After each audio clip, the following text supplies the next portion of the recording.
欢迎来到新闻频道，明星们很高兴您订阅了该频道。肖战《藏海传》在台湾已播1年，重播还夺冠，这常为把同行卷哭了。Disney 家看完了，中视播过了，艾尔达也刷过一遍。结果2026年6月17日中天娱乐台把《藏海传》拿来第3轮上星，单周平均收视 0.85， 照样干翻全台所有国语剧登顶。要我说，这才是真正的打脸现场。那些天天嚷嚷流量剧没长尾，靠粉丝刷数据的人，看看这操作，台湾观众明明在串流上看过全集。2026年6月17日起，还是愿意守着电视台，每晚1集慢慢追。甚至电视台因为收视太好，临时改排播，加插重播时段。这叫什么？这叫内容够硬，观众拿你当老剧2刷都不嫌腻。我始终认为，一部戏赶在流媒体完结1年后，经2轮电视台首播完再拿出来播，还能拿第1，比什么热搜图榜都有说服力。你黑子可以骂演员、骂粉丝、骂营销，但你解释不了 73.8 万人前3天的收视基数，解释不了家庭主妇分众收视破 1.68， 更解释不了连台媒都改口喊近5年最强古装入台。别扯什么数据注水了，注水灌不出这种反常的长尾。Disney 家都白看了，还能坐住电视机前等更新，这剧质量要是拉胯，早被关台了。一部电视剧到底算不算成功？有人看开播热度，有人看网络播放量，有人看话题榜单，也有人只盯着首播收视率。但在我看来，真正能够证明一部作品价值的，从来不是开播那几天有多热，而是在热度过去之后，还有多少观众愿意重新打开它。《藏海传》最近在台湾地区再次播出，又一次引发不少观众讨论。有意思的是，这并不是他第一次与当地观众见面。此前，无论是串流平台上线，还是电视台播出，不少喜欢这部剧的观众其实都已经完整追过剧情。然而，当电视台再次安排播出时，依然有许多人选择每天守着固定时段观看，一边重温剧情，一边和网友分享新的观剧感受。这种现象本身就值得思考。很多人总喜欢给流量演员贴标签，认为流量剧最大的特点就是开播轰轰烈烈，收官无人问津，所有热度都来自粉丝支持，时间一长便迅速降温。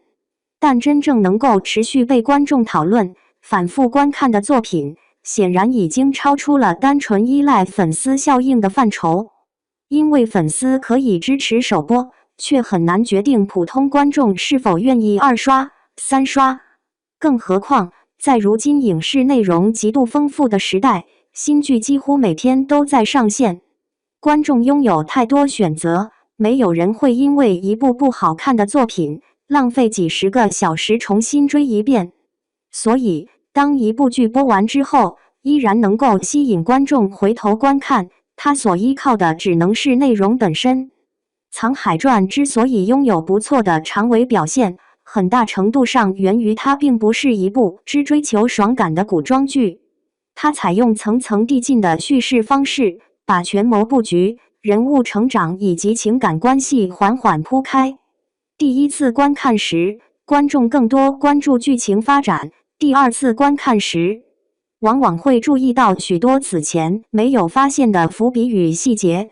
人物的一个眼神、一句对白，甚至镜头中的一个道具，都可能对应后面的剧情发展。这种具有复看价值的内容，正是一部优秀电视剧最重要的竞争力。与此同时，肖战饰演的藏海也为整部作品增添了不少讨论空间。他并不是传统意义上的英雄人物，而是一个善于隐忍、懂得谋局的人物。角色的大量心理活动并不会直接说出口，而是通过眼神、停顿、呼吸以及细微的情绪变化来完成表达。这样的角色，第一次观看时容易被剧情节奏带着走，等到第二次观看时，观众反而更容易理解人物每一步选择背后的原因。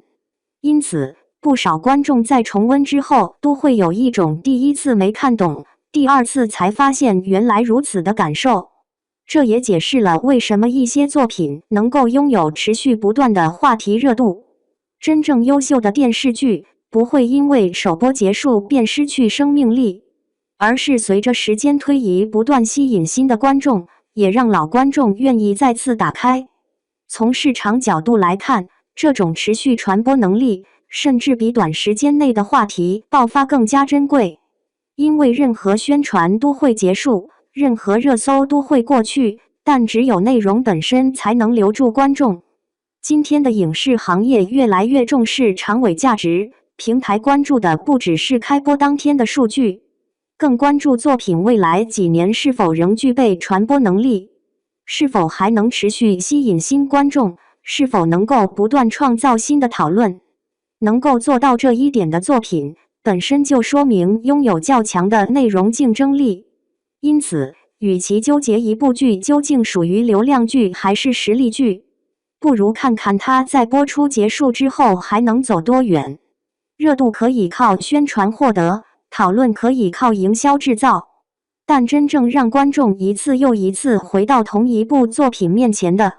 始终还是扎实的故事、鲜活的人物，以及能够经得起时间检验的创作质量。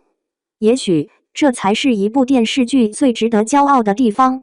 那么，你有没有一部已经完整追完，却依然愿意重新打开、反复回味的电视剧？真正能够让人二刷、三刷的作品，你觉得最重要的原因是什么？是演员、剧情，还是那些第一次观看时容易忽略的细节？